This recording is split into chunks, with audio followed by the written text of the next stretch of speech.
இயேசு கிறிஸ்துவின் இனிய நாமத்தில் உங்கள் அனைவரையும் நான் வாழ்த்துகின்றேன். கர்த்தருடைய கிருபை, கர்த்தருடைய சமாதானம் உங்கள் உள்ளங்களிலும் உங்கள் இல்லங்களிலும் நிறைவாய் தங்கியிருந்து உங்களை கிறிஸ்து இயேசுக்களாய் பாதுகாத்து வழிநடத்துவதாக நாம் அனைவரும் அறிந்து கொள்ளவாக. இது நமக்கு ஒரு இடர்பாடு நிறைந்த ஒரு காலகட்டம். தொற்று நோயினுடைய பரவல் அதிகமாக இருக்கிறது. இப்படிப்பட்ட காலகட்டங்களில் நாம் ஆலயத்தில் வந்து ஆண்டவரை ஆராதிக்க இல்லாத ஒரு சூழல்கள் ஏற்பட்டாலும் கூட இந்த காணொலி வழிபாட்டிலே நாம் பங்கெடுப்பதற்கு கர்த்தர் நமக்கு ஒரு வாய்ப்பை கொடுத்திருக்கிறார். அதற்காக நாம் ஆண்டவருக்கு உள்ளத்தின் ஆழமிருந்து நன்றிகளையும் ஸ்தோத்திரங்களை செலுத்தி நாம் இந்த வழிபாட்டுக்கு கடந்து செல்வோம். இந்த வழிபாடானது உங்களுக்கென்று பிரத்யேகமாக ஆயுதப்படுத்தப்பட்டு இது நடத்தப்படுகிறது. அதில் திருச்சபையுடைய பிள்ளைகள் அனைவரும் அந்த குறித்த நேரத்தில் நீங்கள் பங்களிப்படியாக உங்களை அன்புடன் தெளிவுபடுத்திவிட்டேன். கர்த்தர் சித்தமானால் ஒருவேளை ஞாயிற்றுக்கிழமை காலையில் 7 மணிக்கோ அல்லது 9 மணிக்கோ இந்த 2 நேரத்தில் ஏதாவது ஒரு நேரத்தில் உங்களுக்கு லைவாக ஒளிபரப்பப்படும். அதனால தயவுசெய்து அதை கருத்தில் கொண்டு நீங்கள் இதில் பங்கடையும்படியாக உங்களை அன்புடன் நிலைப்படுத்துகின்றேன். ஜெபம் செய்வோம்.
கர்த்தாவே, இந்த நாளிலும் ஆண்டவரே நாங்கள் ஆலய பிரகாரத்தில் வந்து உமது நாமத்தை நாங்கள் ஆராதிப்பதற்கு எங்களுக்கு இயலவில்லை என்றாலும் கூட ஆண்டவரே இந்த காணொலி மூலமாக நாங்கள் இருக்கின்ற இடங்களிலிருந்து ஆண்டவரை ஆராதிக்கும்படியாக ஸ்தோத்திரிக்கும்படியாக கனப்படுத்தும்படியாக கர்த்தர் கொடுத்திருக்கிற வாய்ப்புகளுக்காக நமக்கு நன்றி செலுத்துகிறோம். ஸ்தோத்திரிக்கிறோம் ராஜா. இந்த ஸ்லாக்கியத்தை பெற முடியாதபடிக்கு எத்தனையோ இடங்களிலே அநேக விசுவாசிகள் ஆண்டவரே தகப்பனை கவலையோடு கூட இருப்பதை நீர் தந்திருக்கிறேன். ஆனாலும் கூட எங்களுக்கு நீர் இப்படிப்பட்ட ஸ்லாக்கியத்தை பாக்கியத்தை தந்திருக்கிறேன். இதை கருத்தில் நாங்கள் கொண்டவர்களாக இந்த வழிபாட்டிலே முழு இருதயத்தோடு தகுதி வணக்கத்தோடு பணிவோடு நாங்கள் பங்கு பெற்று தெய்வ ஆசீர்வாதத்தை நன்மைகளை நாங்கள் பெற்றுக்கொள்ள எங்களுக்கு உதவி செய்யும். நாங்கள் கேட்க போகின்ற செய்திகள் கர்த்தாவே தகப்பனை இந்த வாரத்தின் நாட்களில் நாங்கள் எப்படி நடக்க வேண்டும் என்பதை எங்களுக்கு கற்றுக் கொடுக்கக்கூடியதாக இருக்கிறது என்பதை நாங்கள் விசுவாசத்தை நாங்கள் அவர்களை ஏற்றுக்கொள்ள கர்த்தர் எங்களுக்கு உதவி செய்யப்படுகிறது. சமத்தில் கொடுக்கிறோம். ஆரம்பம் முடிவட்டுமாக நம்முடைய அன்பின் பிரசனத்தை உணர்ந்ததான கிருபை வரங்களை நீர் எங்களுக்கு தாரும். துதி கடமை வேளாண் செலுத்துகிறோம். இயேசு கிறிஸ்துவின் வழியாக வேண்டிக் கொடுக்கிறோம் எங்கள் பரலோக பிதாவே, ஆமென்.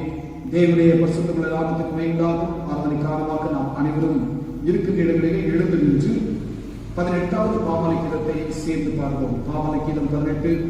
எங்கும் நிறைந்த தேவனே, ஏழை அடியார் பணிவாய் துங்கவன் முந்தன் பாதமே ஸ்தோத்திரிக்கின்றோம் ஏகமாய். பாமாலை கீதம் 18.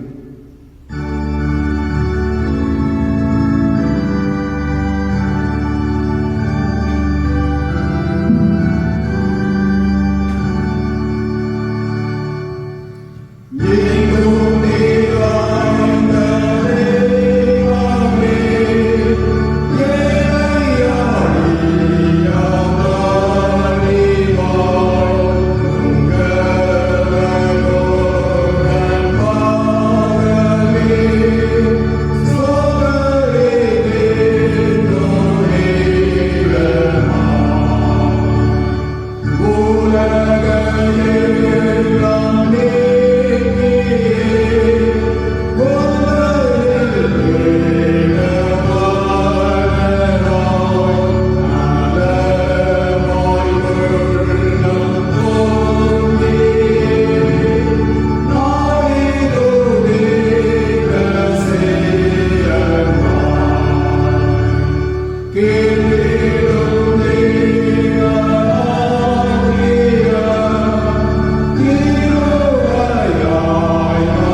பெறுவோம். இரண்டாவது ஆராதனை ஒழுங்குமுறை.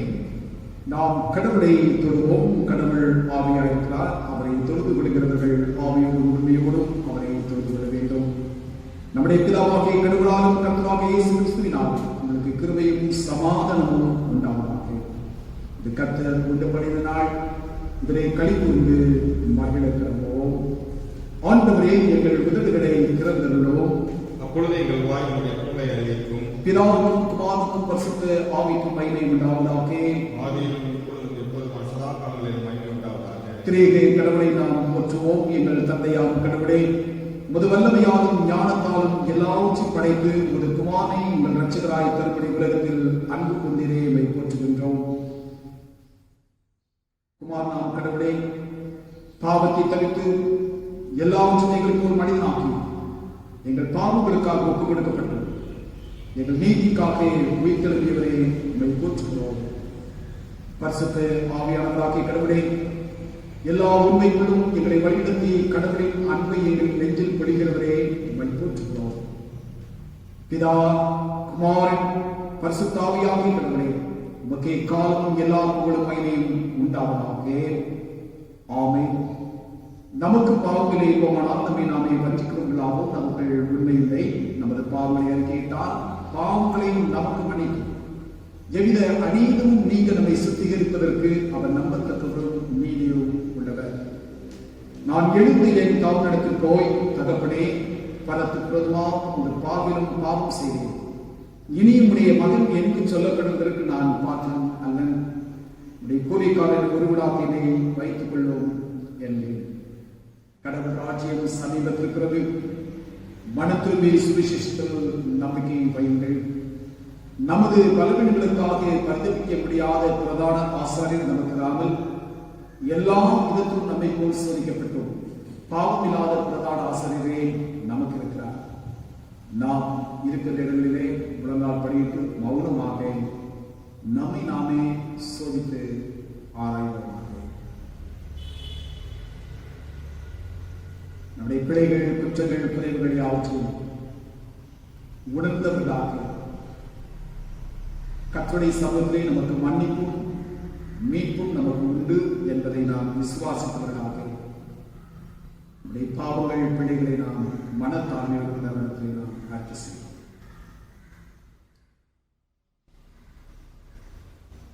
சர்வ வலிமை கடைபிடித்து நாம் நமது பாவங்களை தாழ்வுடன் அறிக்கை செய்வதையாக இரண்டாவது பாவத்தை ஜெபத்தை யாவும் சேர்ந்து பின்பற்றுவோம்.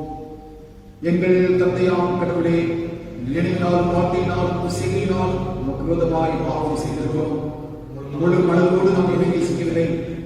எங்களுக்கு நாங்கள் அன்பு கூறுவது போல அயல்வாருக்கு நாங்கள் அன்பு கூறவில்லை. எங்கள் மேல் இரக்கமாக இருக்கவே வேண்டிக் கொள்கிறோம். எங்கள் பாவ அழுகை எங்களை சுத்திகரியும். எங்கள் குற்றங்களை விட்டுவிடுகிறதை உதவி புரியும். ஆண்டவரே இயேசு கிறிஸ்துவின் மூலமாய் வேண்டிக் கொள்கிறோம். பிதாவே, ஆமென். சர்வ வல்லமை மிகுந்த இரக்கமுள்ள ஆண்டவர் மன்னிப்பையும் பாவ நிவர்த்தியும் உங்களுக்கு கட்டளையிட்டுள்ளது. வாழ்க்கையை செயல்படுவதற்கான காலத்தில் தமது பரிசுத்தாவின் கிருபையும் தேற்றுவதையும் தந்தல்வதாக. ஆமென். ஆண்டவரை துதியுங்கள். நம் அனைவரும் எழுதென்று 100ஆம் சங்கீதத்தை சேர்ந்து செல்வோம். சங்கீதம் 100. பூமியின் குடிகளே, எல்லாரும் கர்த்தருக்கு பிறமாய் பாடுங்கள். மகிழ்ச்சியுடைய கர்த்தருக்கு ஆராதனை செய்து ஆட்டு சத்தத்தோடைய சந்நிதி முன்பாருங்கள். கர்த்தரை தேவனுக்கு அறியுங்கள். நாம் அவரை உண்டாக்கினார். நாம் அவர் ஜனங்களும் ஒரு நேற்றின் நாடுகளுமாயிருக்கிறோம். அவர் வாசல்களின் துதியோடு அவர் பிராண புகழ்ச்சியோடு பிரவேசித்து அவரை துதித்து அவருடைய நாமத்தை சூட்டுங்கள்.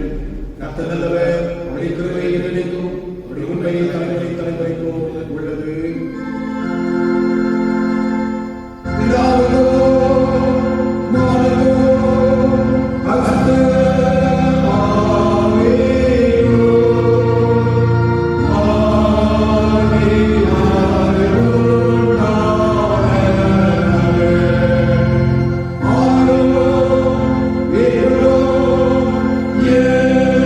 Oh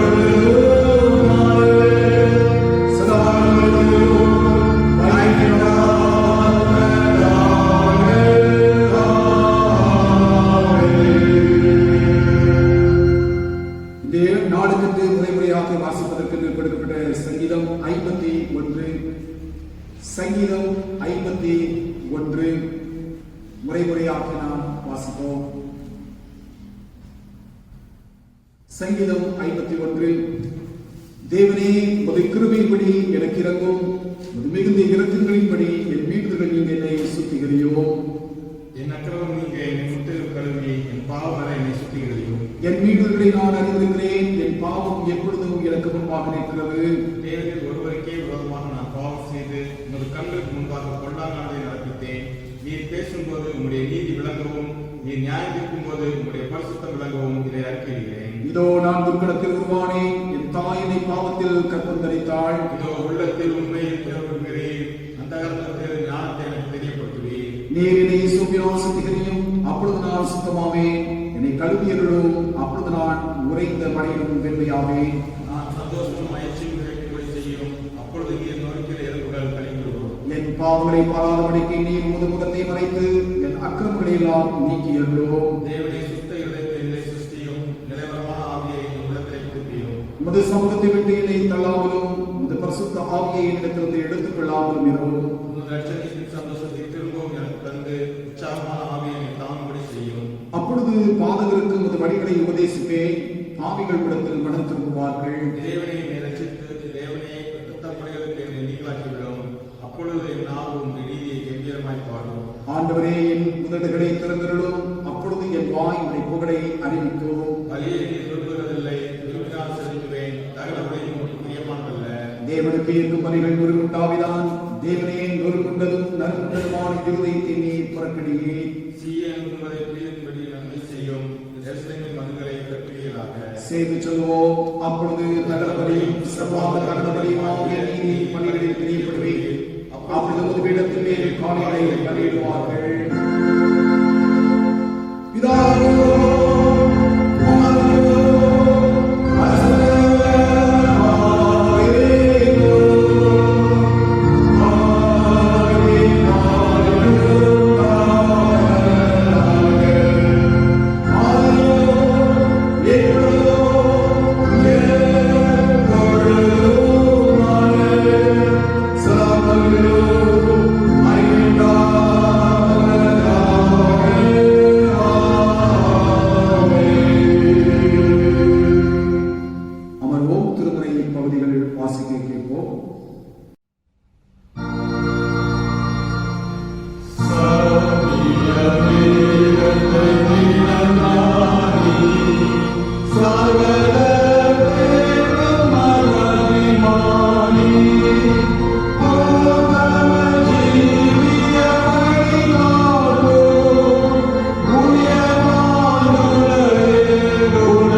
வாசிக்க தெரிந்து கொள்ளப்பட்ட முதலாம் வேத பாடம் ஏசாயா எழுதின தீர்க்கதரிசன புத்தகம் 40ஆம் அதிகாரம் வசனங்கள் 25 முதல் 31 முடிய. The first lesson taken from the prophetical book of Isaiah, 40th chapter, verses from 25 to 31. ஏசாயா 40ஆம் அதிகாரம் 25 முதல். இப்படி இருக்க என்னை யாருக்கு ஒப்பிடுவீர்கள், எனக்கு யாரை நிகராக்குவீர்கள் என்று பரிசுத்தர் சொல்லுகிறார். உங்கள் கண்களை ஏறெடுத்து பாருங்கள், அவர்களை சிருஷ்டித்தவர் யார்? அவர் அவைகளின் சேனையை லக்கத்திட்டமாக புறப்பட பண்ணி அவைகளையெல்லாம் பேர் பேராக அழைக்கிறவராமே. அவருடைய மகா பலத்தினாலும் அவருடைய மகா வல்லமையினாலும் அவைகளில் ஒன்றும் குறையாமல் இருக்கிறது. யாக்கோபே, இஸ்ரவேலே, என் வழி கர்த்தருக்கு மறைவாயிற்று என்றும் என் நியாயம் என் தேவனிடத்தில் இட்டாமல் போகிறது என்றும் நீ சொல்வானே. பூமியின் கடையாந்தரங்களை சிருஷ்டித்த கர்த்தராகிய அநாதி தேவன் சோர்ந்து போவதும் இல்லை, இளைப்படைவதும் இல்லை. இதை நீ அறியாயோ? இதை நீ கேள்விப்பட்டதில்லையோ? அவருடைய புத்தி ஆராய்ந்து முடியாதது. சோர்ந்து போகிறவனுக்கு அவர் பலன் கொடுத்து சத்துவம் இல்லாதவனுக்கு சத்துவத்தை பெருக பண்ணுகிறார். இளைஞர் இளைப்படைந்து சோர்ந்து போவார்கள், வாலிபரும் இடறி வருவார்கள். கர்த்தருக்கு காத்திருக்கிறவர்களோ புது பலன் அடைந்து கழுகுகளைப் போல சிட்டைகளை அடித்து எழும்புவார்கள். அவர்கள் ஓடினாலும் இளைப்படையார்கள், நடந்தாலும் சோர்ந்து போவார்கள். வாசிக்க வேண்டிய முதலாம் வேத பாடம் வாசித்தாய்க்கு தேவனே கிறிஸ்துவுக்கு உண்டாக. வாசிக்க தெரிந்து கொள்ளப்பட்ட இரண்டாம் வேத பாடம் அப்போஸ்தலர் நடபடிகள் 1ஆம் அதிகாரம் 1 முதல் 11 வரை. அப்போஸ்தலர் 1ஆம் அதிகாரம் 1 முதல். தியோபேலுவே, இயேசுவானவர் தாம் தெரிந்து கொண்ட அப்போஸ்தலருக்கு பரிசுத்த ஆவியினாலே கட்டளையிட்ட பின்பு அவர் எடுத்துக்கொள்ளப்பட்ட நாள் வரைக்கும் செய்யவும் உபதேசிக்கவும் தொடங்கின எல்லாவற்றையும் குறித்து முதலாம் பிரபந்தத்தை உண்டு பண்ணினேன். அவர் பாடுபட்ட பின்பு 40 நாளளவும் அப்போஸ்தலருக்கு தரிசனமாகி தேவனுடைய ராஜ்யத்துக்குரியவர்களை அவருடனே பேசி அநேகம் தெளிவான திருஷ்டாங்கத்தினாலே அவர்களுக்கு தம்மை உயிரோடு இருக்கிறவராக காண்பித்தார். அன்றியும் அவர் அவருடனே கூடி வந்திருக்கும் போது அவர்களை நோக்கி, யோவான் ஜலத்தினாலே ஞானஸ்தானம் கொடுத்தான். நீங்கள் சில நாளைக்குள்ளே பரிசுத்த ஆவியினாலே ஞானஸ்தானம் பெறுவீர்கள். ஆகையால் நீங்கள் எருசலேமை விட்டு போகாமல் என்னிடத்தில் கேள்விப்பட்ட பிதாவின் வாக்குத்தத்தம் நிறைவேற காத்திருங்கள் என்று கட்டளையிட்டார். அப்பொழுது கூடி வந்திருக்கிறவர்கள் அவரை நோக்கி, ஆண்டவரே, இக்காலத்திலே ராஜ்யத்தை இஸ்ரவேலுக்கு திரும்பி கொடுப்பீர் என்று கேட்டார்கள். அதற்கு அவர், பிதாவானவர் தம்முடைய ஆதீனத்திலே வைத்திருக்கிற காலங்களையும் வேலைகளையும் அறிகிறது உங்களுக்கு அடுத்ததல்ல. பரிசுத்த ஆவி உங்களிடத்தில் வரும்போது நீங்கள் பலனடைந்து எருசலேமிலும் யூதேயா முழுவதிலும் சமேரியாவிலும் பூமியின் கடைசி பரியந்தமும் எனக்கு சாட்சிகளாக இருப்பீர்கள் என்றார். இவர்களை அவர் சொன்ன பின்பு அவர்கள் பார்த்து கொண்டிருக்கையில் உயர எடுத்துக்கொள்ளப்பட்டார். அவர்கள் கண்களுக்கு மறைவாக ஒரு மேகம் அவரை எடுத்துக்கொண்டது. அவர் போகிற போது அவர்கள் வானத்தை அண்ணாந்து பார்த்து கொண்டிருக்கையில் இதோ வெண்மையான வஸ்திரம் தரித்தவர்கள் 2 பேர் அவர்கள் அருகில் நின்று, கலிலேயராகிய மனுஷரே, நீங்கள் ஏன் வானத்தை அண்ணாந்து பார்த்து நிற்கிறீர்கள்? உங்களிடத்திலிருந்து வானத்துக்கு எடுத்துக்கொள்ளப்பட்ட இந்த இயேசுவானவர் எப்படி உங்கள் கண்களுக்கு முன்பாக வானத்துக்கு எழுந்தருளி போனாரோ அப்படியே மறுபடியும் வருவார் என்றார்கள் என்பதை வாசிக்க தெரிந்து கொள்ளப்பட்ட 2ஆம் வேத பாடம் வாசித்தாயிற்று. தேவனுடைய மத்திய ஸ்தோத்திரம் உண்டாக. நற்செய்தி பகுதிக்காக யாவும் எழுந்திருப்போம். வாசிக்கும்படியாக தெரிந்து கொள்ளப்பட்ட நற்செய்தி பகுதி லூக்கா எழுதின சுவிசேஷம் 24ஆம் அதிகாரம் வசனங்கள் 44 முதல் 49 வரை. லூக்கா 24ஆம் அதிகாரம் வசனங்கள் 44 முதல். அவர்களை நோக்கி, மோசேயின் நியாயப்பிரமாணத்திலும் தீர்க்கதரிசிகளின் ஆகமங்களிலும் சங்கீதங்களிலும் என்னை குறித்து எழுதியிருக்கிறவைகள் எல்லாம் நிறைவேற வேண்டியது என்று நான் உங்களோடு இருந்தபோது உங்களுக்கு சொல்லிக் கொண்டு வந்த விசேஷங்கள் இவைகளே என்றார். அப்பொழுது வேத வாக்கியங்களை அறிந்து கொள்ளும்படி அவர்களுடைய மனதை அவர் திறந்து அவர்களை நோக்கி, எழுதியிருக்கிறபடி கிறிஸ்து பாடுபடவும் 3ஆம் நாளில் மரித்தோரிலிருந்து எழுந்திருக்கவும் வேண்டியதாய் இருந்தது. அன்றியும் மனந்திரும்புதலும் பாவ மன்னிப்பும் எருசலேம் தொடங்கி சகல தேசத்தாருக்கும் அவருடைய நாமத்தினாலே பிரசங்கிக்கப்படவும் வேண்டியது. நீங்கள் இவைகளுக்கு சாட்சிகளாய் இருக்கிறீர்கள். என் பிதா வாக்குத்தத்தம் பண்ணினதை இதோ நான் உங்களுக்கு அனுப்புகிறேன். நீங்களோ உன்னதத்தில் இருந்து ஒரு பலனால் தரிப்பிக்கப்படும் வரைக்கும் எருசலேம் நகரத்தில் இருங்கள் என்றார். வாசிக்க வேண்டிய வேத பாடம் வாசித்து முடிந்தது. கிறிஸ்துவே உமக்கு ஸ்தோத்திரம் உண்டாவதாக. தேவனுடைய பரிசுத்தமுள்ள நாமத்துக்கு மகிமை உண்டாக. நாம் அனைவரும் நின்றவனமாகவே கிறிஸ்து சபை பாமாலை கீதம் 139 யாவும் சேர்ந்து பார்ப்போம். பாமாலை கீதம் 139. தெய்வாவை மனவாசராய் வந்தனர் முட்டுமே அடியாரின் உள்ளத்தில் மாக்கிரியை செய்து. பாமாலை கீதம் 139.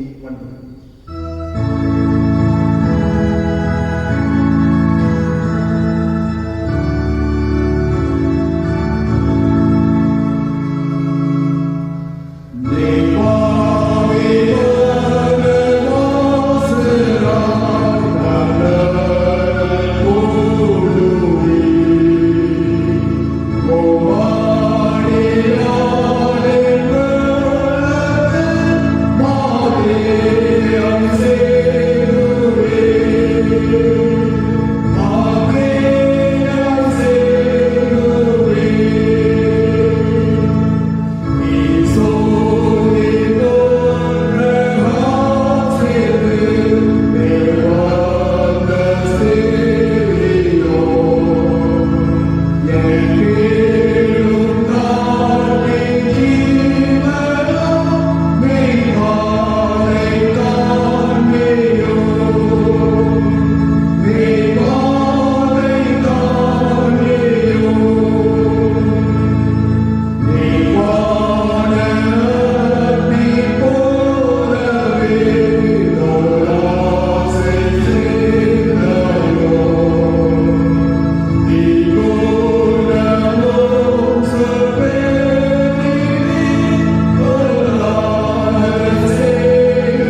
தலைமை தாக்கி நாம் ஜெபம் செய்வோம்.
வார்த்தைகளை தியானிக்கின்ற பொழுது சத்திய ஆவியர் என்னோடு கூட உறவாடுபடியாய் இடைப்படுபடியாய் என்னுடைய சகோதரிகளை தாக்கி அர்ப்பணம் செய்கின்ற சுவாமி, நீர் கற்றுக் கொடுக்கின்ற பாடங்களை சபையாய் கற்றுக்கொள்ளவும் இருதயத்தின் ஆழங்களிலே நாங்கள் பதித்துக் கொண்டு அவைகளை பின்பற்றி நடப்பதற்கும் எங்களுக்கு அறிவித்தார்.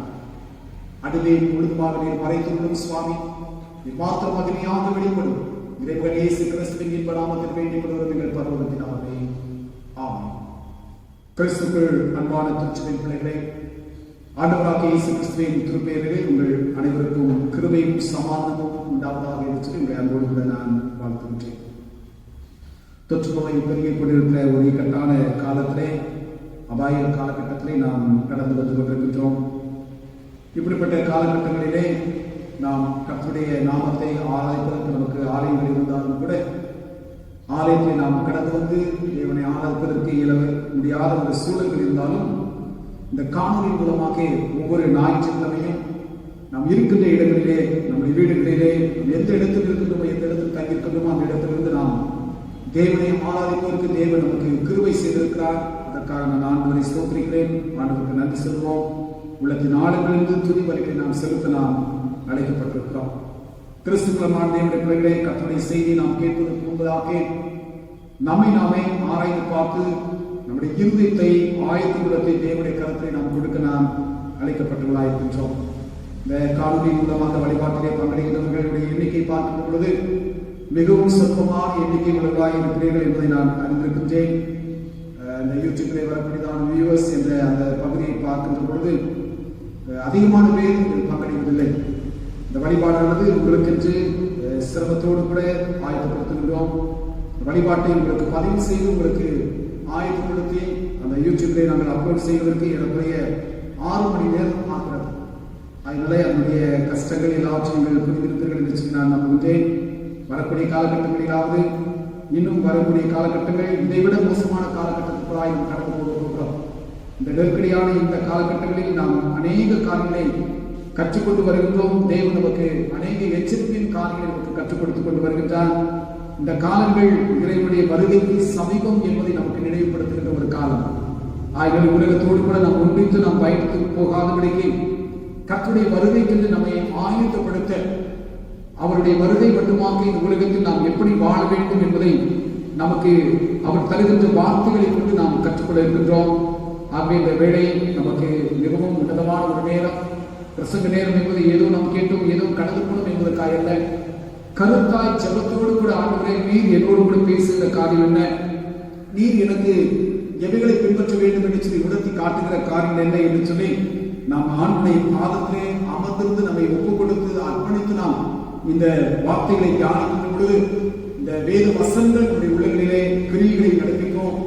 கிரிகளை நடப்பிப்பதன் மூலமாக நம்முடைய வாழ்விலே பெரிய மாற்றங்களும் ஆசீர்வாதங்களும் நம்மை தொடரும்.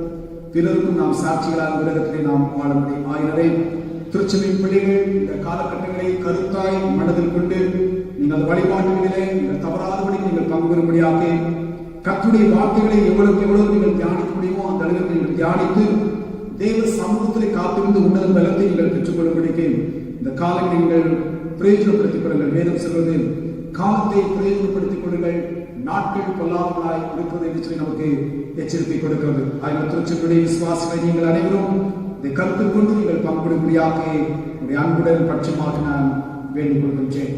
கிறிஸ்துவமான தேவனுடைய பிள்ளைகளை இந்த நாளில் என்னுடைய தெரிஞ்ச திருச்சபை வழிபாட்டு முறையின் அடிப்படையிலே நாம் சிந்திப்பதற்காக நமக்கு கொடுக்கப்பட்ட தலைப்பு என்னவென்று சொன்னால், பரிசுத்த ஆவியரை எதிர்நோக்கி காத்திருத்தல்.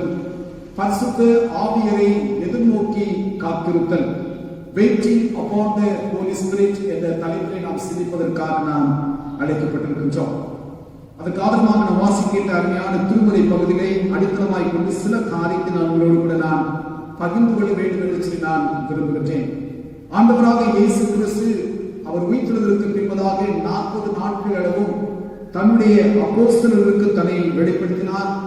அநேக கிறிஸ்தாந்தங்களை அவர்களுக்கு கற்றுக் கொடுத்தார், போதித்தார் என்று சொல்லி அப்போஸ்தலர் நடவடிக்கையின் புத்தகம் 1வது அதிகாரத்திலே 1 வசனத்திலே நாம் வாசிப்பதாக நாம் பார்க்கின்றோம். அப்போஸ்தலர் 1வது அதிகாரம் 1 வசனம் இதுமாய் சொல்கிறது, தேவகுருவே, இயேசுவானவர் தான் தெரிந்து கொண்ட அப்போஸ்தலருக்கு பரிசுத்த ஆவியினாலே கட்டளையிட்ட பின்பு அவர் எடுத்துக் கொள்ளப்பட்ட நாள் வரைக்கும் செய்யவும் உபதேசிக்கவும் தொடங்கின எல்லாவற்றையும் குறித்து 1ஆம் பிரபோதத்தை உண்டு பண்ணினேன். அவர் பாடுபட்ட பின்பு 40 நாளளவும் அப்போஸ்தலருக்கு தரிசனமாகி தேவனுடைய ராஜ்யத்து பிரிவுகளை அவர்களுடனே பேசி அநேகம் தெளிவான திருஷ்டாந்தங்களினாலே அவர்களுக்கு தம்மை உயிரோடு இருக்கிறவராக காண்பித்தார் என்று சொல்லி நாம் திருமுறையில் நாம் பார்க்கின்றோம். ஆகவே தன்னை ஆண்டவர் தன்னுடைய சீஷர்களுக்கு மீண்டுமாக வைத்திருந்த ஆண்டவராக இருந்தேன் என்பதை ஆண்டவர் தெளிவாக அவர்களுக்கு காட்டுகின்றார். அது மாத்திரமல்ல, தேவனுடைய ராஜ்யத்தை குறித்த செய்திகள் அவர்களுக்கு மீண்டுமாக உணர்த்தப்படுகிறது, அவர்களுக்கு கற்றுக் கொடுக்கப்படுகிறது. அந்த போதனையை அவர்கள் பின்பற்றி நடக்க வேண்டும் என்பதற்காக மாத்திரமல்ல, மற்றவர்களுக்கும் தேவனுடைய ராஜ்யத்திலே அவர்கள் பிரவேசிக்கத்தக்கதாக பங்களிக்கத்தக்கதாக அவர்களுக்கு சுவிசேஷத்தை அறிவிக்க வேண்டும் என்பதற்காகத்தான் ஆண்டவர் இந்த அருமையான செயல்பாட்டை செய்து கொடுக்கிறதை நாம் பார்க்கின்றோம். வாசித்ததான அருமையான வேத பகுதியிலே அப்போஸ்தலர் நடவடிக்கை புத்தகம் 1வது அதிகாரம் 5வது வசனத்தை நாம் அடித்தளமாய் கொண்டு சில காரியங்களை நாம் சிந்திப்போம் என்று சொன்னால், நம்முடைய நடைமுறை வாழ்க்கையிலே தேவ ஆசீர்வாதத்தை பெற்றுக் கொள்வதற்கு, அவருடைய வருகைக்கு நம்மை ஆயத்தப்படுத்துவதற்கு நமக்கு அநேக காரியங்கள் சொல்லப்பட்டிருக்கிறது என்பதை நாம் உணர முடியும்.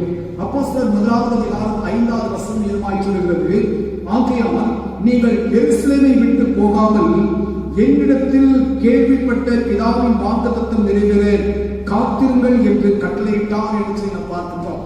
வாசித்த அருமையான வேத பகுதியிலே 2 விதமான சொற்கள் பயன்படுத்தப்பட்டிருக்கிறது. 2 விதமான சொற்களும் அழுத்தம் நிறைந்த, பொருள் செறிவு நிறைந்த சொற்களாக இருக்கிறது. முதல் காரியம் என்ன, முதல் சொல் என்னவென்று சொன்னால் காத்திருங்கள். 2வது காரியம் கட்டளை என்று சொல்லி நாம் பார்க்கின்றோம். ஆகவே ஆண்டவராக இயேசு கிறிஸ்து இந்த உலகத்தில் நாம் எப்படி வாழ வேண்டும், நம்முடைய வாழ்க்கை எப்படிப்பட்ட வாழ்வாக காணப்பட வேண்டும் என்பதற்காக அநேக வாக்குத்தத்தங்களை ஆண்டவர் செய்திருக்கிறார். அதே நேரத்தில் வாக்குத்தத்தங்களை கொடுத்த தேவன் நாம் இவைகளை பின்பற்ற வேண்டும் என்று சொல்லி பின்பற்றுவதற்குரியதான கட்டளைகளையும் தேவன் நமக்கு கொடுத்திருக்கிறார். ஆகவே இந்த கட்டளைகளை நாம் பின்பற்ற வேண்டும் என்று சொன்னால் தேவ ஒத்தாசை நமக்கு தேவைப்படுகிறது, தெய்வீக பலன் நமக்கு தேவைப்படுகிறது. அந்த பலத்தை பெற்றுக்கொள்ளும்படிக்கு தேவ சமூகத்திலே ஒவ்வொரு நாளும் நாம் காத்திருக்க நாம் அழைக்கப்பட்டவர்களாயிருக்கின்றோம். ஆண்டவர் நம் ஒவ்வொருவருக்கும், கிறிஸ்துவ விசுவாசிகளாகிய ஒவ்வொருவருக்கும் தேவன் கொடுக்கின்ற ஒரு அழைப்பு என்னவென்று சொன்னால், நீங்கள் உலகமெங்கும் போய் சகல சிருஷ்டிகளுக்கும் சுவிசேஷத்தை பிரசங்கிங்கள் என்று சொன்னார். அதோடு மாத்திரமல்ல, அப்படிப்பட்ட உன்னதமான தேவ ராஜ்யத்துக்குரியதான அந்த திருப்பணியை அர்ப்பணியை நாம் செய்ய வேண்டும் என்று சொன்னால், இன்னும் தேவனை குறித்து ஆழமாய் அறிந்து கொள்ள வேண்டும், தேவ ராஜ்யம் குறித்து ஆழமாய் அறிந்து கொள்ள வேண்டும், தேவ உன்னதமான பலத்தை நாம் பெற்றுக்கொள்ள வேண்டும். அந்த பலத்தை பெற்றுக்கொள்ள வேண்டும் என்று சொன்னால் தேவன் கொடுக்கின்ற விசுவாசிகளுக்கு கொடுக்கின்றதான ஒரு அழைப்பு என்று சொன்னால் காத்திருங்கள் என்று சொல்லி ஆண்டவர் ஒரு அழைப்பை கொடுக்கின்றார். காத்திருத்தல் என்று சொல்கின்ற பொழுது நாம் தெளிவாக புரிந்து கொள்ளக்கூடிய ஒரு காரியம் என்று சொன்னால், எதை நாம் பெற்றுக்கொள்வதற்காக எதிர்நோக்கி இருக்கின்றோமோ அந்த எதிர்நோக்குதல் தான் காத்திருத்தல் என்பது அதனுடைய பொருளாக இருக்கிறது.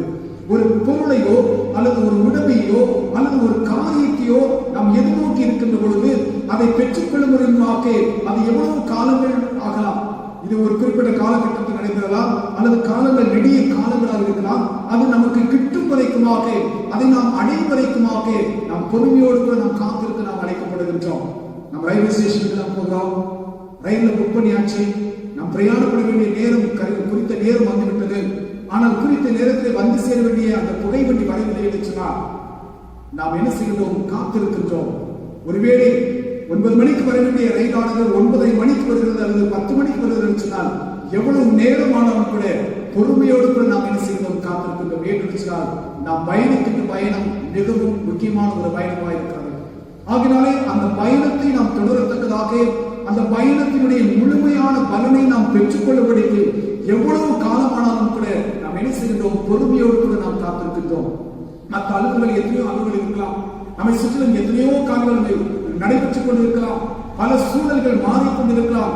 எந்த சூழல்கள் மாற்றம் அடைந்தாலும் எந்த பொறுப்புகள் இருந்தாலும் கூட நாம் பயணிக்க வேண்டுமே. அந்த பயணம் முக்கியமான ஒரு பயணம் என்று சொல்லி நம்முடைய இருதயத்திலே நம்முடைய சிந்தனைகளை ஆழமாய் பதிய வைத்திருப்பதனாலே அந்த பயணத்தை குறித்த நோக்கத்தோடு கூட நாம் என்ன செய்கின்றோம்? பொறுமையோடு கூட வாகனம் வரத்தக்கதாக நாம் பொறுமையோடு கூட நாம் காத்திருக்கின்றோம். அதை போலத்தான் இந்த உலக வாழ்க்கையினுடைய பயணத்திலே ஆண்டவருடைய உன்னதமான பலனை நாம் பெற்றுக்கொள்ளும்படிக்கு, ஆண்டவரோடு கூட அனுதினமும் நாம் பயணப்படப்படுக்கு தேவ பலத்தை பெற்றுக்கொள்வதற்காக தேவ சமூகத்திலே நாம் காத்திருக்க நாம் அழைப்பை பெற்றவர்களாக நாம் இருக்கின்றோம். ஆண்டவர் 2 விதமான அழைப்பை நமக்கு விடுத்திருக்கிறார். முதலில் நான் சொன்னது போல சகல சிருஷ்டிகளுக்கும் சுவிசேஷத்தை அறிக்கின்ற ஒரு அழைப்பை கொடுத்திருக்கிறார்.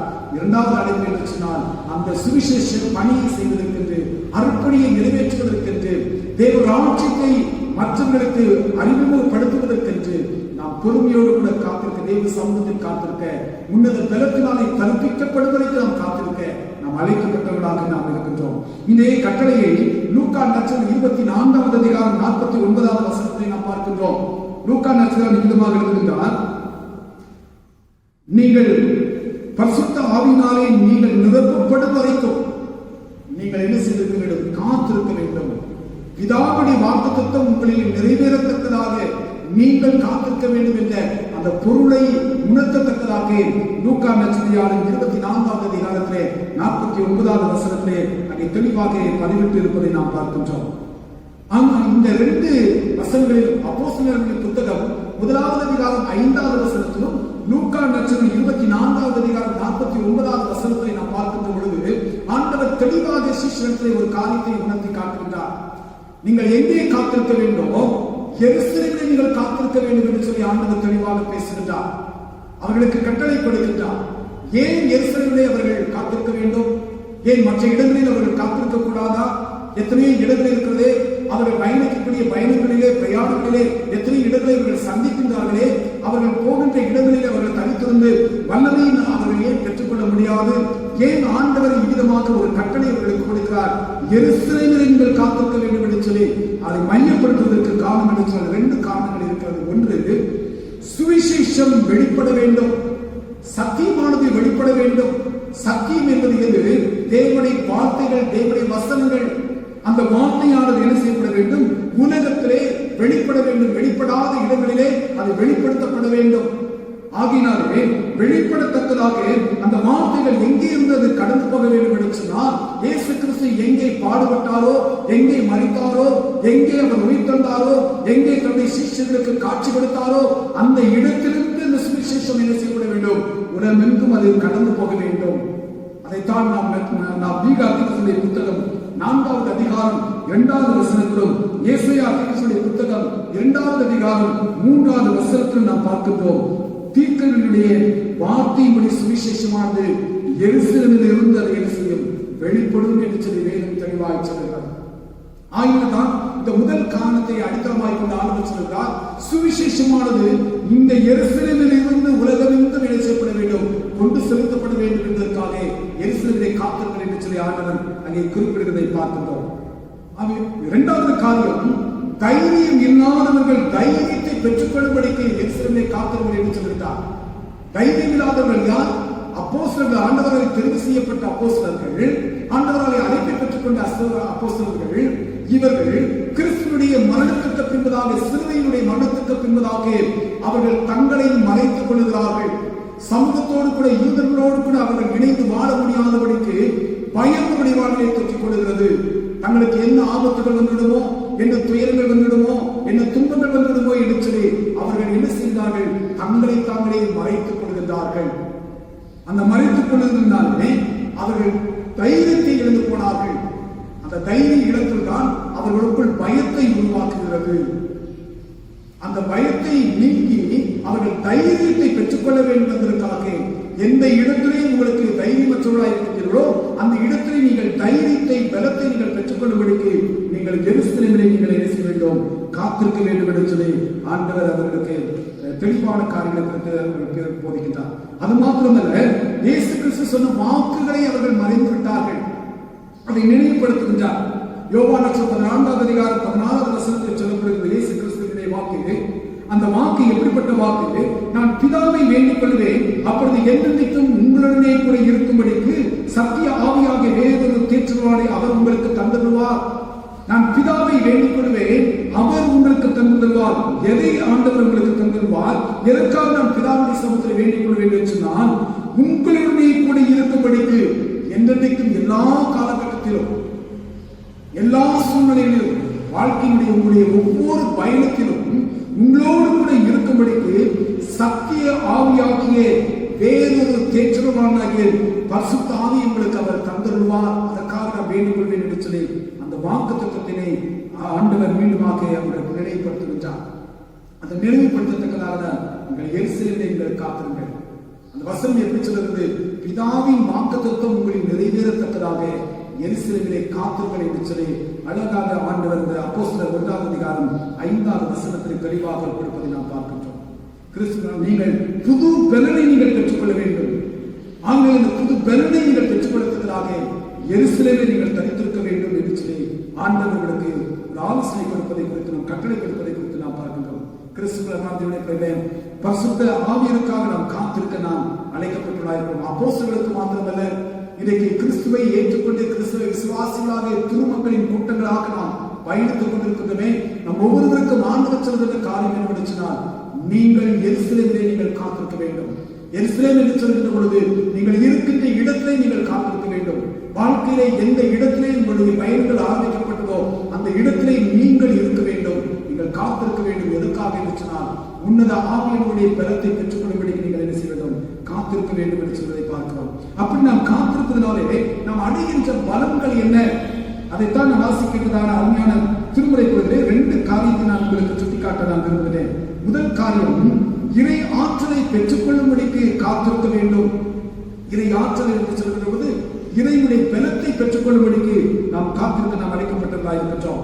மனிதன் இந்த உலகத்தில் வாழ்வதற்கு பலம் மிகவும் அவசியமாயிருக்கிறது, சத்துவம் அவனுக்கு அவசியமாயிருக்கிறது.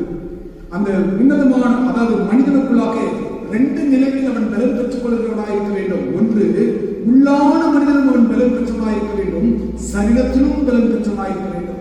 சரீரத்தில் பலம் பெற்றுக் கொள்ள வேண்டும் என்று சொன்னால், ஆண்டவர் மனிதனை படைத்த ஆணும் பெண்ணுமாக படைத்தன் என்பதாக அவர்களுக்கு நீங்கள் ஆண்டு கொள்ளுங்கள் என்று சொல்கிற அதிகாரத்தோடு கூட இவைகளெல்லாம் உங்களுக்கு ஆதாரமாக இருக்க கடவுது என்று சொல்லி ஆண்டவர் அவர்களுடைய சரீரத்திலே பலனை அவர்கள் பெற்றுக் கொள்ளும்படிக்கு ஆகாரத்தை, உணவை ஆண்டவர் கொடுத்தார் என்று சொல்லி ஆதியாகமம் புத்தகம் 1:29 நாம் பார்க்கின்றோம். இது மனிதன் சரீரத்தில் வாழ்ந்த வாழ்க்கையிலே சரீரம் பலம் பெறும்படிக்கு ஆண்டவர் கொடுக்கின்ற ஆகாரமாக இருக்கிறது. அந்த ஆகாரத்தை உட்கொள்வதன் மூலமாக சரீரத்திலே ஒரு புதிய பலனை பெற்றுக் கொள்கிறான். சரீர வாழ்க்கையில அவன் செய்ய வேண்டிய பணிகளை செய்யத்தக்கதாக அவன் பலனை பெற்றுக் கொள்கின்றான். ஆனால் அதை விட மேலான ஒரு காரியம் என்று சொன்னால், உள்ளான மனுஷனை அவன் என்ன செய்ய வேண்டும், பலனை அவன் பெற்றுக் கொள்ள வேண்டும். உள்ளான மனுஷனிலே அவன் பலன் பெற்றுக் கொள்ள வேண்டும் என்று சொன்னால், பரிசுத்த ஆவியர் அந்த பலனை தருகின்றார். அதை தெளிவாக ஒவ்வொரு விசுவாசியும் உணர வேண்டும், அறிந்து கொள்ள வேண்டும். பரிசுத்த ஆவியர் நமக்கு தேவையாக இருக்கின்றார். நாம் உள்ளான மனுஷனிலே இருக்கின்றதான இந்த உலக வாழ்க்கையிலே, பாவம் நிறைந்திருக்கிற இந்த உலக வாழ்க்கையிலே நாம் பயணிக்க, நாம் தொடர் பயணத்தை நாம் மேற்கொள்வதற்கு என்று ஆண்டவர் நம்மை அழைத்திருக்காரே. அழைக்கப்பட்ட இந்த உலக வாழ்க்கையிலே உள்ளான மனுஷனை நாம் பலன் பெற்றுக் கொள்ளும்படிக்கு என்னை சுற்றிலும் இருக்கின்ற நெருக்கங்கள் மத்தியிலே, உபத்திரங்கள் மத்தியிலே அவைகளை மேற்கொண்டு நான் பயணிக்கத்தக்கதாக எனக்கு பலம் தேவைப்படுகிறது. அந்த பலத்தை ஆவியர் எனக்கு தருகிறார் என்ற விசுவாசத்தோடு கூட நாம் காத்திருக்க நாம் அழைக்கப்பட்டவர்களாக இருக்கின்றோம். நாம் வாசிக்கின்ற முதலாவது திருமுறை பகுதியிலே ஏசாயா புத்தகம் 40வது அதிகாரம் 30வது வசனம் 31வது வசனத்தை நாம் வாசித்து பார்க்கிற பொழுது அங்கே தெளிவாக தீர்க்கதரிசி கொண்டு ஆண்டவர் யாக்கோபுக்கும் இஸ்ரவேலருக்கும் தெளிவாக போதிக்கின்றார். என்ன சொல்லுகின்றார்? இளைஞர்கள் சோர்ந்து போவார்கள், வாலிபர்கள் இடறி விடுவார்கள். ஆனால் கர்த்தருக்காக காத்திருக்கிறவர்கள் புது பலம் பெற்று கழுகளைப் போல அவர்கள் என்ன செய்வார்கள்? எழும்பி பறப்பார்கள். அவர்கள் ஓடினாலும் இடைப்படுவதில்லை, நடந்தாலும் சோர்ந்து போவதில்லை. அவர்கள் ஓடினாலும், எவ்வளவுதான் ஓடினாலும், எவ்வளவு தூரம் அவர்கள் ஓடினாலும், எவ்வளவு தூரம் அவர்கள் நடந்து போனாலும் கூட அவர்கள் இழைப்பை பெற்றுக் கொள்வதில்லை, சோர்வை அவர்கள் பெற்றுக் கொள்வதில்லை. மாறாக கழுகுகளுக்கு போல செட்டைகளை அடித்து உயரை எழும்பத்தக்கதாக புது பலனை ஆண்டவர்களுக்கு கொடுக்கிறார். எப்போது கொடுக்கிறார் என்றால், கர்த்தருடைய பலத்தை பெற்றுக் கொள்ள வேண்டும் என்ற விசுவாசத்தோடு கூட அவருடைய சமூகத்திலே நாம் காத்திருக்கின்ற பொழுது, அவருடைய சமூகத்திலே நாம் காத்திருக்கின்ற பொழுது, விசுவாசத்தோடு கூட நாம் காத்திருக்கின்ற பொழுது, உள்ள முத்தமான எண்ணத்தோடு கூட ஆண்டவர் பரிசுத்த ஆவியானவர் என்னை நிரப்புகிறார் என்ற விசுவாசத்தோடு கூட நாம் காத்திருக்கின்ற பொழுது, ஆண்டவர் கழுகை போல செட்டைகளை எடுத்து வேறு எழுப்பத்தக்கதான பலனை, சத்துவத்தை தேவன் நமக்கு தருகின்றார். ஏசாயா புத்தகம் 40வது அதிகாரம் 29வது வசனம் இதுவாய் சொல்கிறது, சோர்ந்து போகிறவர்களுக்கு அவர் பலன் கொடுத்து சத்துவம் இல்லாதவனுக்கு சத்துவத்தை பெருக பண்ணுகிறார் என்று சொல்லி சொல்கிறது. ஆண்டவர் எப்படிப்பட்ட ஆண்டவர்? பரிசுத்த ஆவியானவர் எப்படிப்பட்ட பரிசுத்த ஆவியானவர் இருக்கிறார் என்று சொன்னால், பலன் கொடுக்கின்றவராக இருக்கிறார். யாருக்கு பலன் கொடுக்கின்றார்? சோர்ந்து போகிறவனுக்கு அவர் பலன் கொடுக்கின்றவராகவும், சத்துவம் இல்லாதவனுக்கு சத்துவத்தை கொடுக்கின்ற ஆண்டவராக இருக்கின்றார், ஆவியராக இருக்கின்றார் என்று சொல்லி அந்த ஜனங்களை, தீர்க்கதரிசிகளை கொண்ட ஆண்டவர் அவர்களுக்கு உற்சாகத்தை, உணர்வை, புதிதான பலத்தை அவர்களுக்கு சுட்டி காட்டுவதை குறித்து நாம் பார்க்கின்றோம். அவர்களது பலவீனம் எதில் வெளிப்படுகிறது? சீஷர்களுடைய பலவீனங்களை பார்க்கின்ற பொழுது, வீட்டிலிருந்த ஆண்டவராக இயேசு கிறிஸ்துவை அவர்கள் அறிந்தவர்கள் தான், அவர்கள் உணர்ந்தவர்கள் தான், இயேசுவோடு கூட அவர்கள் பயணித்தவர்கள் தான். ஆனாலும் கூட அவர்கள் பலவீனம் பட்டவர்களாய் காணப்பட்டார்கள். அவருடைய பலவீனங்கள் எதில் வெளிப்படுகிறது என்று சொன்னால், கிறிஸ்துவினுடைய சிலுவை மரணத்துக்கு பின்பதாக கதவுகள் அடைக்கப்பட்டிருந்த இடத்தில் அவர்கள் பயந்து தங்களை மறைத்துக் கொண்டார்களே, அங்கே தான் அவருடைய பலவீனம் அங்கே வெளிப்படுகிறார். அந்த பலவீனமாக இருக்கக்கூடியதான தைரியமற்ற சூழ்நிலையில் அந்த அப்போஸ்தலர்கள் இருந்து கொண்டிருக்கின்ற பொழுதுதான் ஆண்டவர், உயிர்த்தெழுந்த ஆண்டவர் அந்த அறைவீட்டுக்குள்ளாக பிரவேசித்து உங்களுக்கு சமாதானம் என்று சொல்கிறார். முதல் முறை உங்களுக்கு சமாதானம் என்று சொல்கிறார். அதற்கு பின்பதாக மீண்டுமாக அவர்களை பார்த்து உங்களுக்கு சமாதானம் உண்டாவதாக, பிதா என்னை அனுப்பினது போல நானும் உங்களை அனுப்புகிறேன் என்கிறார். பிதா என்னை உலகத்தில் அனுப்பினது போல நானும் உங்களை நான் அனுப்புகிறேன், ஆகினாலே உங்களுக்கு சமாதானம் உண்டாவதாக. முதல் முறை சொல்கிறது உங்களுக்கு சமாதானம் என்று சொல்கிற கர்த்தர். அதைத் தொடர்ந்து அடுத்த வசனத்திலே நாம் பார்க்கின்ற பொழுது உங்களுக்கு சமாதானம் உண்டாவதாக. ஏன் என்று சொன்னால், நீங்கள் போகின்ற இடங்களிலே, உலகத்திலே, நான் உலகத்தில் வாழ்ந்தபோது எந்த மக்கள் கூட்டத்துக்குள்ளாக நாம் பணி செய்தோ, எந்த இடர்பாடுகள், எந்த எதிர்ப்புகள் காணப்பட்டதோ அந்த இடத்தில் நான் பணியாற்றினேனே, அதை போல அந்த மக்களிடத்திலே நான் மீண்டுமாக நான் உங்களை நான் என்ன செய்கிறேன்? அனுப்புகிறேன். பிதா என்னை அனுப்புவது போல நான் உங்களை என்ன செய்கிறேன்? அனுப்புகிறேன். யோவான் 20வது அதிகாரம் 19வது வசனம் 21வது வசனத்தை நாம் பார்க்கின்றோம். யோவான் 20வது அதிகாரம் 19-21. வாரத்தின் முதல் நாளாகிய அன்றைய தினம் சாயங்கால வேளையிலே சீஷர்கள் கூடியிருந்த இடத்தில் யூதர்களுக்கு பயந்திருந்தால் கதவுகள் கூடியிருக்கையில் இயேசு வந்து நடுவே நின்று உங்களுக்கு சமாதானம் என்றார். 21வது வசனம் சொல்கிறது, இயேசு மறுபடியும் அவர்களை நோக்கி உங்களுக்கு சமாதானம் உண்டாவதாக, பிதா என்னை அனுப்பினது போல நான் உங்களை அனுப்புகிறேன் என்று சொல்லி என்று நாம் பார்க்கிறோம். அது முந்தின வசனத்தை நாம் வாசிக்கிறோம். 20வது வசனத்துல அவர் இப்படி சொல்லி தம்முடைய கைகளையும் விலாவையும் அவர்களுக்கு காண்பித்தால் சீஷர்கள் கர்த்தரை கண்டு சந்தோஷப்பட்டார்கள். அவர்கள் சந்தோஷப்பட்டார்கள். ஒரு பக்கத்திலே அவர்களுக்கு பலவீனத்தோடு கூட இருக்கிறார்கள், அச்சத்தோடு கூட இருந்து கொண்டிருக்கிறார்கள், பயத்தோடும் நடுக்கத்தோடும் அவர்கள் தங்களை மறைத்துக் கொண்டவர்களாக இருக்கிறார்கள். அந்த சமயத்தில் உங்களுக்கு சமாதானம் என்று சொல்கிறார்.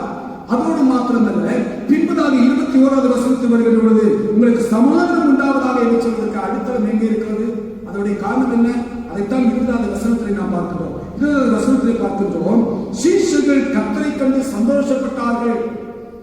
கர்த்தரை காண்கின்ற பொழுது அவர்களுக்கு சந்தோஷம் வருகிறது.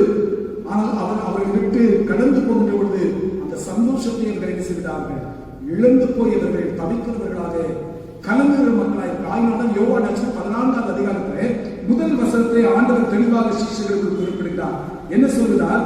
உங்கள் இருதயம் கலங்காது இருப்பதாக தேவனிடத்தில் விசுவாசமாயிருங்கள், என்னிடத்திலும் விசுவாசமாயிருங்கள்.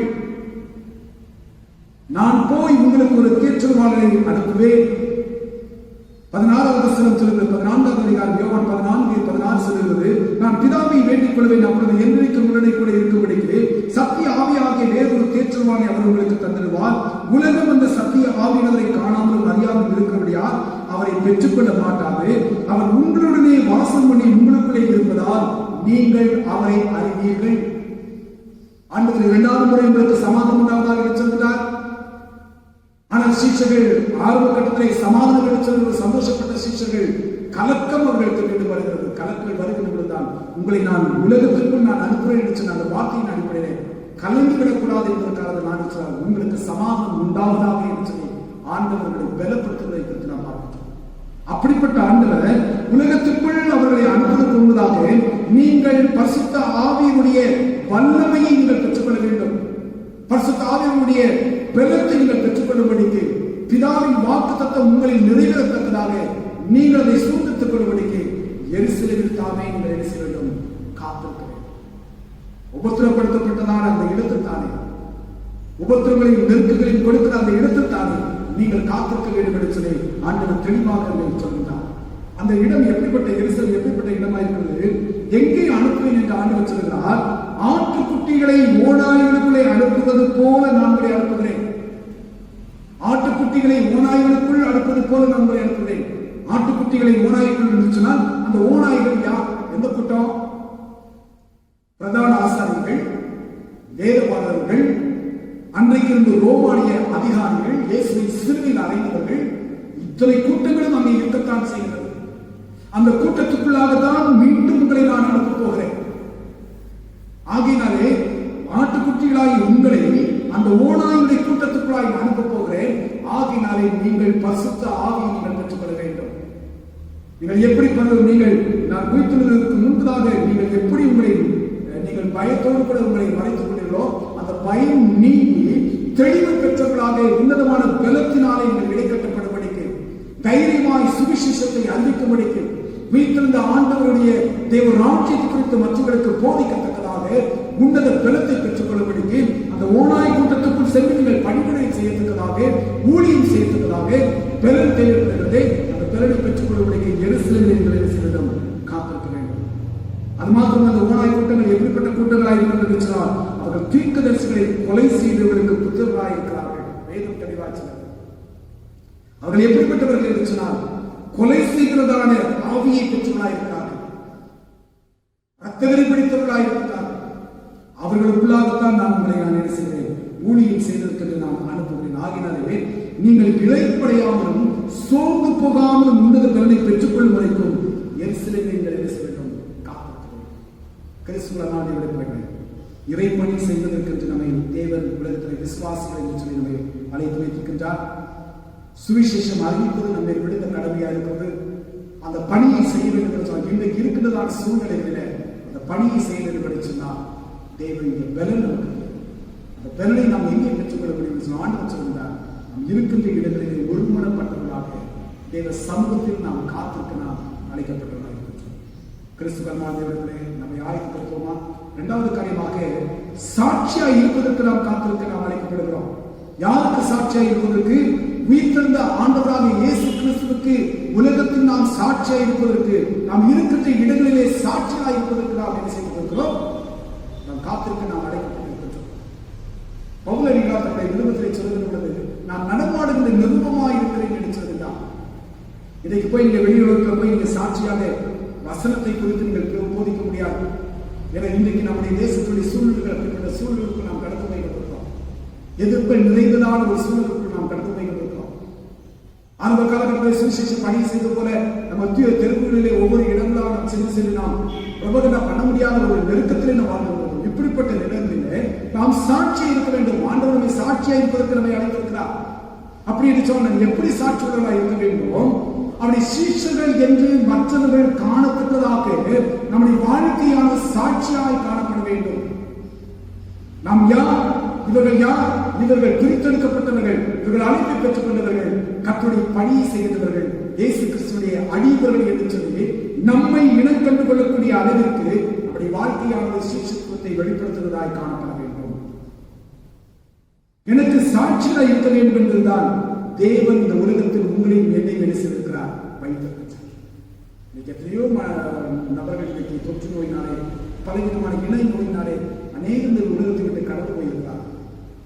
ஆபத்துகளினாலே, விபத்துகளினாலே, இயற்கையுடைய சீற்றங்களினாலே அநேக இந்த உலகத்தை விட்டு கடந்து போயிருக்கிறார். ஆனா இன்னைக்கு உலகத்தில் நீங்கள் உயிரோடு கூட வாழ்ந்து கொண்டிருக்கோமே. எதற்காக தேவன் நமக்கு ஜீவனை கொடுத்திருக்கிறார்? எதற்காக நமக்கு வாழ்வை கொடுத்திருக்கிறார்? அவருடைய நோக்கம் என்ன நினைச்சினால் அவருக்காக உலகத்தில் சாட்சியாய் வாழ். அந்த சாட்சியின் ஜீவியத்திலே தேவனுடைய நோக்கம் இருக்கிறது. அந்த ஒவ்வொருவரை குறித்த, ஒவ்வொரு விசுவாசிகளை குறித்த நோக்கம் இருக்கிறது. அந்த நோக்கத்தை நிறைவேறும் வழி மட்டுமாக தேவன் ஜீவனுள்ள நாட்களை நமக்கு தேவன் என்ன செய்திருக்கிறார்? கொடுத்தது. அதனாலே அதை நாம் உணர்ந்து நாம் கர்த்தருக்கு சாட்சியை வாழ நாம் அழைக்கப்பட்டவர்களாக இருக்கின்றோம். நாம் எப்படி நாம் வாழ வேண்டுமா? கடவுள் நாம் சாட்சியை இருப்பதற்கு நம்ம எப்படி நாம் நம்மை வைத்திருக்கிறார் என்றால், தேவன் தெரிந்து கொள்ளப்பட்ட சந்ததியாகவும், ராஜரீக ஆசாரிய கூட்டமாகவும், பரிசுத்த ஜாதியாகவும், அவருக்கு சொந்த ஜனமாகவும் நம்மை ஆண்டவர் உலகத்தில் செய்திருக்கிறார், வைத்திருக்கிறார். நமக்கு ஒரு சிறப்பான மேன்மையான ஒரு இடத்தை கொடுத்திருக்கிறார். ஒரு கணத்தை ஆண்டவர் நமக்கு கொடுத்திருக்கிறார். அந்த கணமும் அந்த சிறப்பான மேன்மையும் எப்படி நமக்கு கொடுக்கப்படுகிறதுனால், அவர் நம்மேல் வைத்திருக்கிற அளவு கடந்த நம்பிக்கையினாலே நமக்கு அந்த ஸ்தானத்தை ஆண்டவர் நமக்கு கொடுத்திருக்கிறார். அந்த நம்பிக்கைக்கு பாத்திரங்களாய் நாம் நடக்க நாம் அழைக்கப்பட்டவர்களாக நாம் இருக்கின்றோம். 1 பேருக்கு புத்தகம் 2ஆம் அதிகாரம் 9ஆவது வசனத்தை நாம் பார்க்கின்றோம். நீங்களோ உங்களை அந்த காலத்தில் நின்று தம்முடைய ஆச்சரியமான ஒளியிடத்துக்கு வளர்வதற்குடைய புண்ணியங்களை அறிவிக்கும்படிக்கு ஆண்டவர் நம்மை செய்திருக்கிறார், அழைத்திருக்கிறார். அவருடைய புண்ணியங்களை அறிவிக்கத்தக்கதாக, மற்றவர்கள் அந்த ஒளியிடத்திலே வரத்தக்கதாக, அவருடைய புண்ணியங்களை அறிவிக்கத்தக்கதாக பரிசுத்த ஆவியர் நமக்கு தேவை. அந்த பரிசுத்த ஆவியர் நமக்கு வருகின்ற பொழுதுதான் அந்த புது பலன் பெற்றவர்களாக சாட்சிகளாய் நாம் மாற முடியும். அப்போஸ்தலர் புத்தகம் 1ஆம் அதிகாரம் 8ஆவது வசனத்தை அதைதான் பார்க்கின்றோம். பரிசுத்த ஆவி உங்களிடத்தில் வரும்போது நீங்கள் பலன் அடைந்து எருசலேமிலும் யூதேயா முழுவதும் சமாரியா முதல் பூமியின் கடைசி வரையும் எனக்கு சாட்சியாக இருப்பீர்கள். ஆண்டவர் ஒவ்வொரு விசுவாசிக்கும் கொடுத்த கட்டளை என்பதை நாம் மறந்துவிடக் கூடாது. அது மட்டுமில்ல, இயேசு கிறிஸ்து கொடுத்த புதிதான கட்டளை என்று சொன்னார். யோவான் நற்செய்தி 13ஆம் அதிகாரம் 34ஆம் வசனத்தில் வாசிக்கிறோம். நீங்கள் ஒருவரில் ஒருவர் அன்பாயிருங்கள், நான் உங்களில் அன்பாய் இருந்தது போல நீங்களும் ஒருவரில் ஒருவர் அன்பாயிருங்கள் என்கிற புதிதான கட்டளையை உங்களுக்கு கொடுக்கிறேன். இந்த கட்டளையை கைக்கொள்கிறவர்கள் அவருக்கு சாட்சிகளாய் இருப்பார்கள். அவர் கொடுத்திருக்கிற கட்டளையை கைக்கொள்கிறவர்கள் அவருக்கு சாட்சிகளாய் இருப்பார்கள். எப்படி ஒரு சீஷர்கள் என்று எல்லாரும் அறிந்து கொள்வார்கள். யோவான் 13ஆம் அதிகாரம் 37 சொல்கிறது, நீங்கள் ஒருவரில் ஒருவர் அன்புள்ளவர்களாய் இருந்தால் அதனால் நீங்கள் என்னுடைய சீஷர்கள் என்று எல்லாரும் அறிந்து கொள்வார்கள். கிறிஸ்துவ பிள்ளைகளே, இந்த கட்டளையை நாம் நிறைவேற்ற வேண்டும் என்று சொன்னார். தேவ பலன் இல்லாத கட்டளை நாம் நிறைவேற்ற முடியாது. தேவ பலன் அச்சவர்களாய் நாம் இருக்க முடிச்சினால் அவருடைய சீஷர்களாய் உலகத்தில் நாம் சாட்சிகளாக நாம் இருக்க முடியாது. இன்னும் அப்போஸ்தலர் 2ஆம் அதிகாரம் 32ஆவது வசனத்துல நாம் பார்க்கிறோம். 2ஆம் அதிகாரம் பெந்தேகோஸ்துடைய அனுபவத்தை பற்றி நமக்கு சொல்லுகிறது.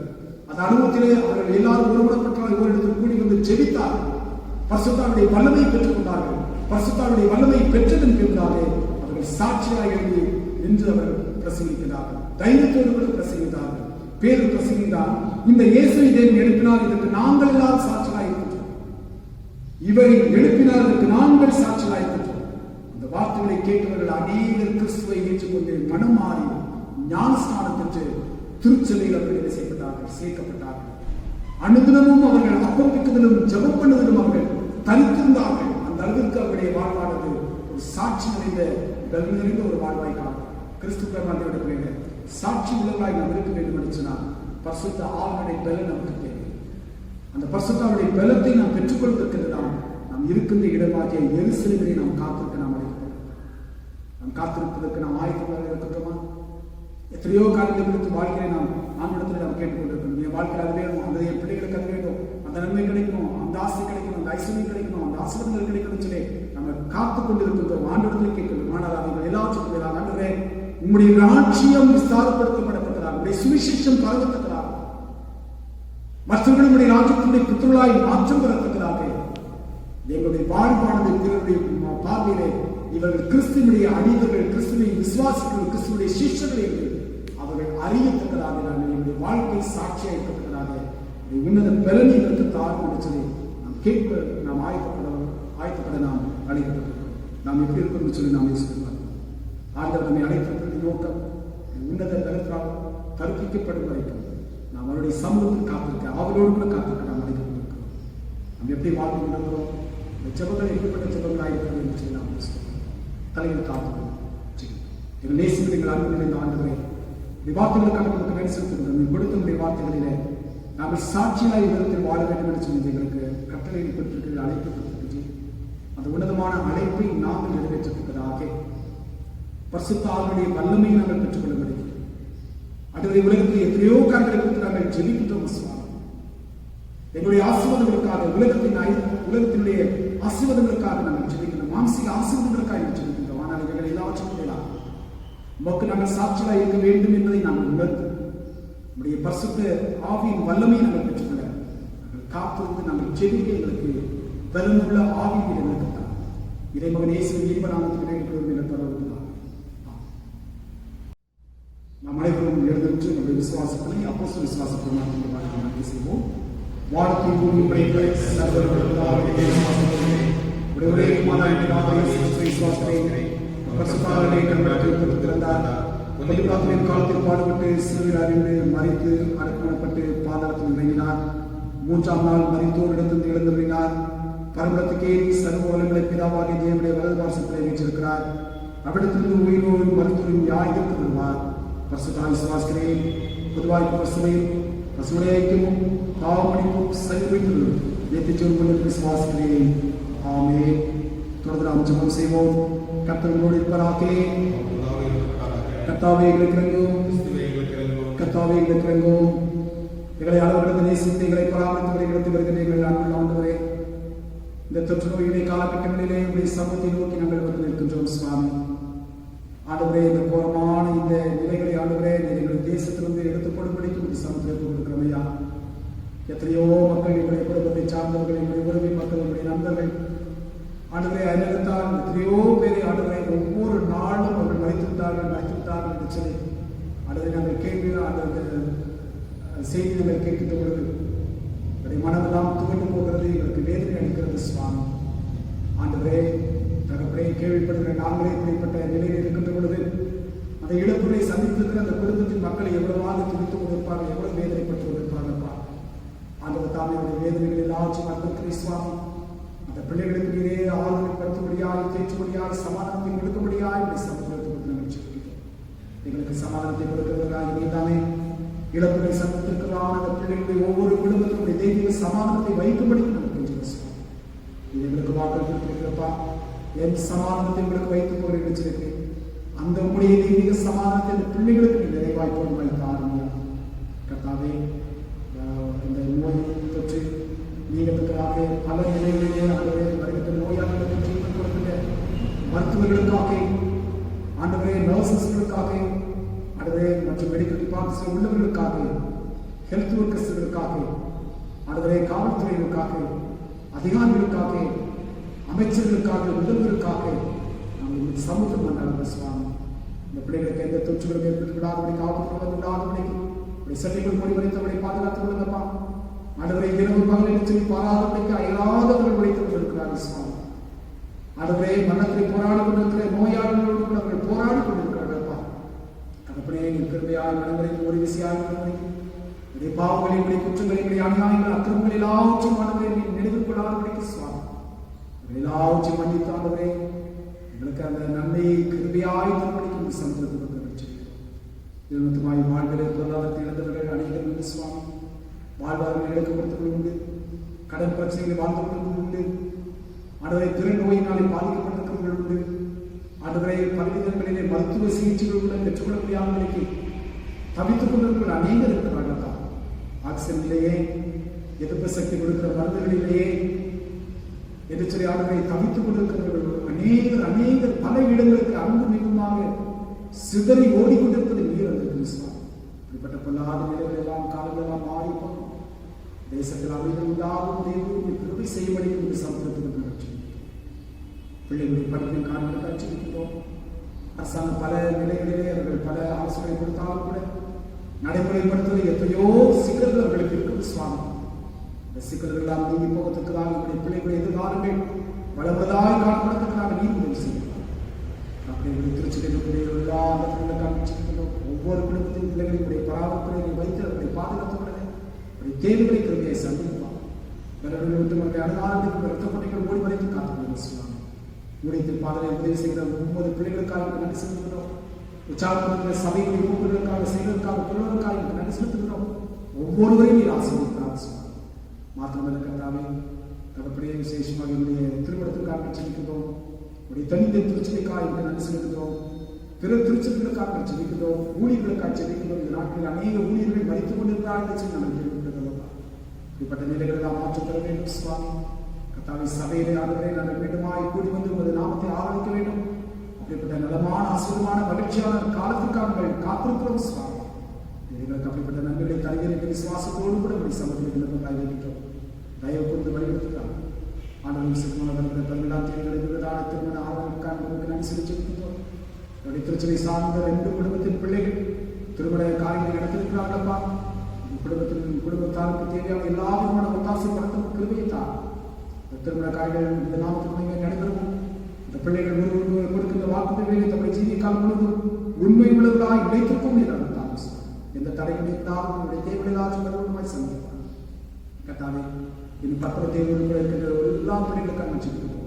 இங்கே தாமே அவருடைய தேவையை அறிந்து ஏற்றுடைய தேவைகளை பரிமாய் சந்தித்து ஆசிரியர் துதி கடமை மேலாம் நன்றி செலுத்துகிறோம். இப்ப இயேசு கிறிஸ்துவின் பலம் நிறைந்த நாமத்தில் வேண்டிக் கொள்வதற்கு பரலோகத்தினாலே ஆமென்.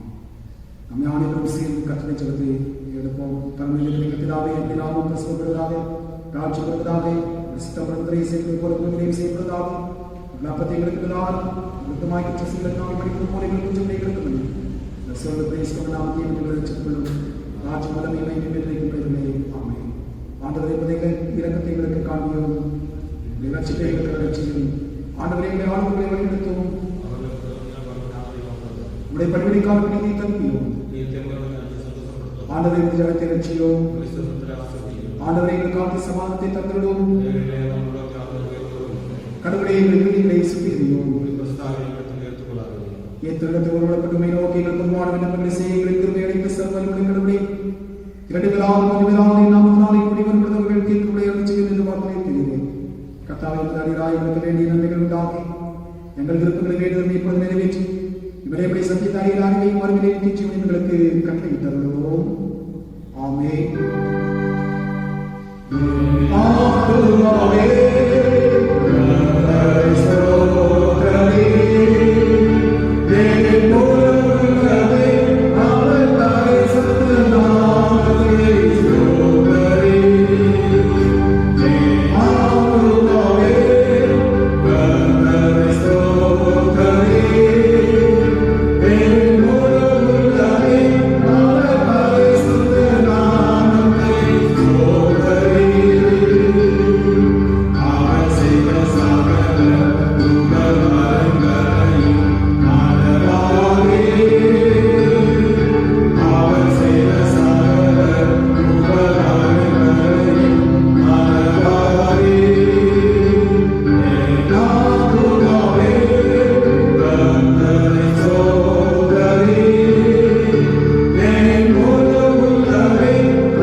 Amen.